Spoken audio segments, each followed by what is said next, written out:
iki abakunzi bawe? Umunsi tuyage ku kintu sherekeye umuhungu akenye n'umuhungu atunze. Difference ihari kuntu bafata abasheri babo. Yeah. Aba yararironse. Uhusha itunga ahusha umugore. Rero uyo aba yaronse itunga atarazana n'umugore. Bisigura ko kwitaho uwo mugore amubaza ngo uri hehe we niba bimuraba. Niba abagore uca usanga urumva umugabo aragenda umugabo akagenda bamaze just amaze kugira mariage parce que umukobwa yashikiye mu buzuye kandi rero uca usanga n'umukobwa iwabo just akarorero bari batunze canke kuko abakobwa iwabo usanga bafite amafaranga kenshi usanga ari biraro. Hello guys, turamukiye cyane abakunzi ba Link Arlene Alum mwebwe mwese mudukurikirana muri mu Burundi muri hanze y'u Burundi turabahaye mwaramutse namwiriwe ivana aho muherereye. So nizere ko mwese mumeze neza utameze neza nawe abandanya senga Imana kumbure je bizogera neza. So my name is ni Liam Promoter sinigira mboneka imisi yose murabizi ko je ntigira mboneka. So nkaba ndumupambanaje wa Link Arlene Alum. Link Arlene Alum urashobora kuramutsa abakunzi bawe n'abasanzwe bakumenyereye kuko hari bashasha baje umweneye ku kiganiro. Welcome kuri bashasha ku batanzi ni Link Arlene Alum comme d'habitude Miss Marcel gwamenye umusume n'amaso yinyana ayese n'amazina yanje ushagura mu gishaka. So welcome. Yes. So Aru umunsi dukore kuki tubahe iki abakunzi bawe? Umunsi tuyage ku kintu sherekeye umuhungu akenye n'umuhungu atunze. Difference ihari kuntu bafata abasheri babo. Yeah.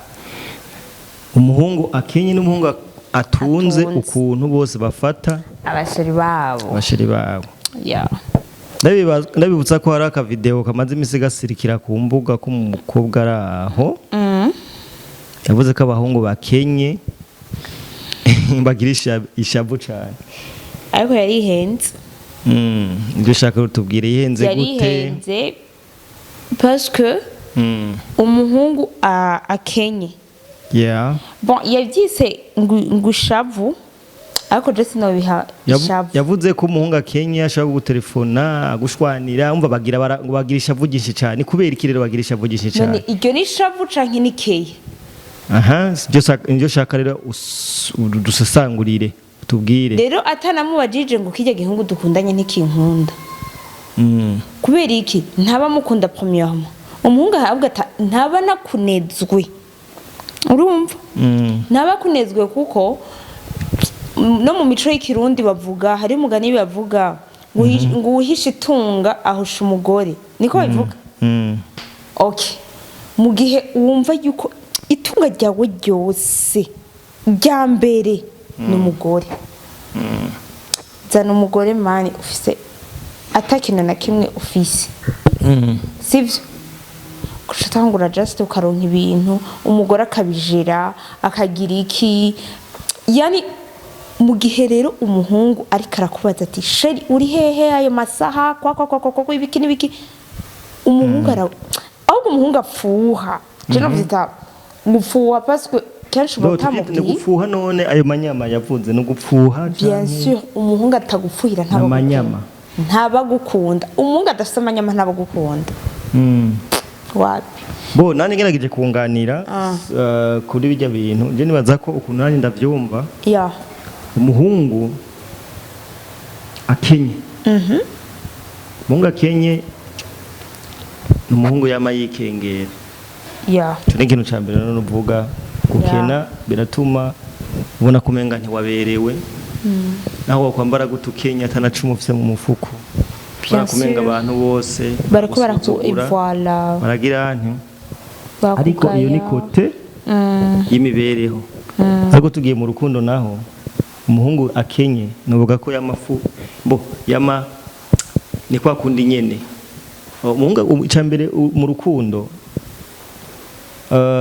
navuga ko umuhungu akenye yamabona ko umukobwa ari we tunga giwe. Voilà. yeah ego vraiment umukobwa umuhungu rero akenye kubona ashobora gufata akatelefona amubaza yaragirani guys ntimubyitiranye voilà abamwitayeho no kuvuga ko ujya muhungu akenye ababona ko umukobwa ari tunga niryo tunga giwe nico cirore ciwe ababona ko jewe narapambanye ndazunguruka ndagenda hariya ubutunzi ndabubura ariko nizera ko abayizera ko urukundo uwo akunda ashobora kumugeza kuri kijya yabuze cyane gose niko jewe ndabibona ntibazosubire gufata abahungu bakenye ko bafuhira canke bagirane bakunzi wabo no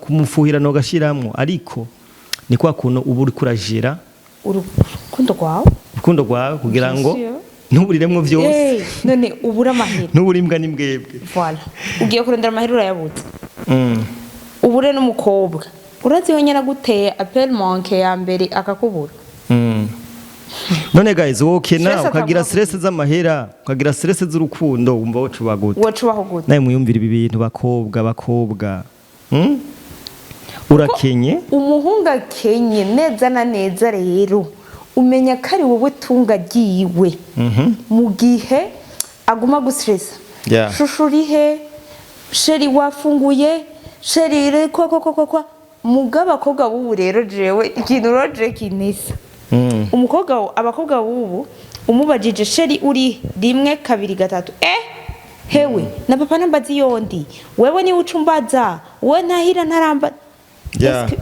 kazoza kawe uzobutaha kwande ntuzobutaha iwiwe ko uyo muhungu areka arakubaza rike so je nibaza ko rero ujya muntu yibeshe bien sûr yari yibeshe ikintu ca mbere umuhungu akenye ntibisogora ko yamakenye arashobora no gutunga kandi arashobora no gutunga abifashijwemo n'umukunzi wiwe uwo bashakanye rero umuhungu ukenye umuhungu ukicirondeza umukobwa ashobora kuguteza imbere mugabo niwahusha umukobwa ukaba warabuze itungo ugahusha n'umukobwa menya ko ibyawe aho uzobumenje tuvuge rero umuhungu nawe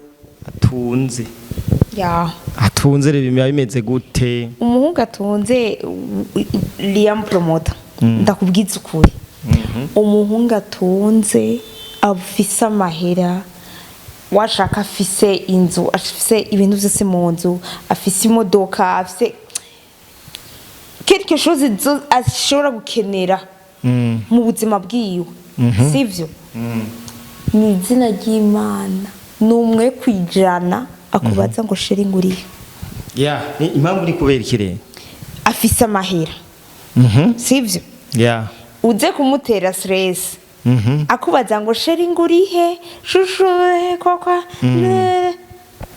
afise amafaranga mbe azobabuza abandi bakobwa jamo mbo chatugaruka kandi nyene ni kwa kundi bavuga ngo tunga ryambe uhusha itunga husha umugore voilà nyimba yatunze atararongora akiri umusore wumva iryo tunga ataba yararironse voilà aba yararironse uhusha itunga ahusha umugore rero uyo aba yaronse itunga ataranazana n'umugore bisigura ko kwitaho uwo mugore amubaza ngo uri hehe we niba bimuraba niba abagore uca usanga urumva umugabo aragenda umugabo akagenda bamaze just amaze kugira mariage parce que umukobwa yashikiye mu buzuye kandi rero uca usanga n'umukobwa iwabo just akarorero bari batunze canke kuko abakobwa iwabo usanga bafite amafaranga kenshi usanga ari birara bashitse mu rugo usanga ari birara vya mbere kuko avuga ati jewe akanyirukana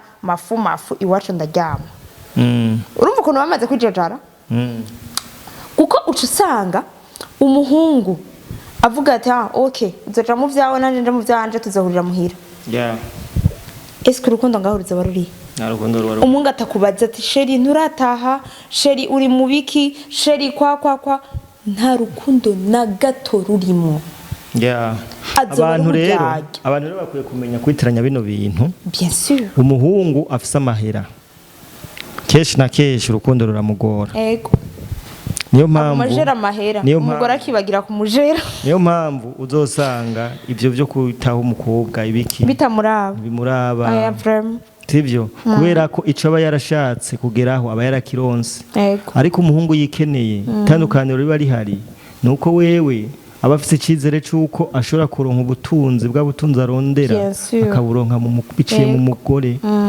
parce que ushobora kuba warabuze itunga bivanye n'ukuntu uri umuhungu utazi kujira amafaranga ugasanga urabaye umukene ko utazi kujira urasa umugore ugasanga aragufashije usanga gestion mu rugo rwanyu rwigenda neza ego ya usanga bimeze neza itandukanye n'umuhungu afise inoti akubwira ati sha inoti narayironderanye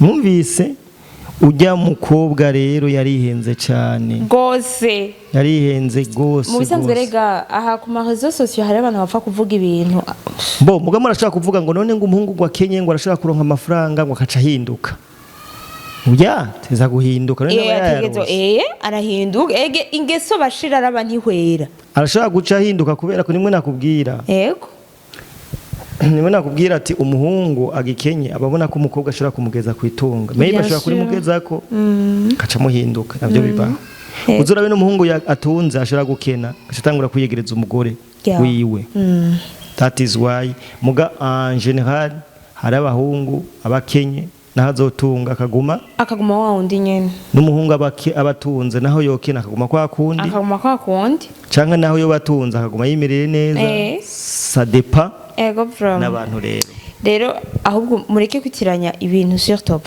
sivyo kuko abahungu bakenye nukuri abayifitiye stress zo kurondera amafaranga akacagira na stress zo kujera umusheri wiwe rero wamubaza kabiri kwa ngakagahungu rero je kangeza ahantu yes so nibaza ko deba twoyigarukiriza ngaha nayo nshaka kubeshuza uyo mukobwa ariko arabesha nuvuga ko ariko arabesha abanyagihugu ngo umuhungu ngo akenye ngo afise amanyama ategeza kugira amanyama kuko niwe tunga ryiwe yes so ndabakunda cane ni Link Arlene Alu comme d'habitude Miss Mafseri gwamenye umusume no maso y'inyana na Diam Promoter mubandanye mutugira subscribe commentaire share abantu bose tubibutsa ko muri Alu photography dukora amafoto meza cane clip video imanza tuzamiza ko tuzikubita iki nawe uri kuraba kino kiganiro ushobora kuza ukaza ukadushigikira ukaduha iyo soko tukakunezera adresse ni Kigobe haruguru ya Hotel Kibonowa hepfo ya ambassade y'abanyamerika so welcome turi kumwe rero see you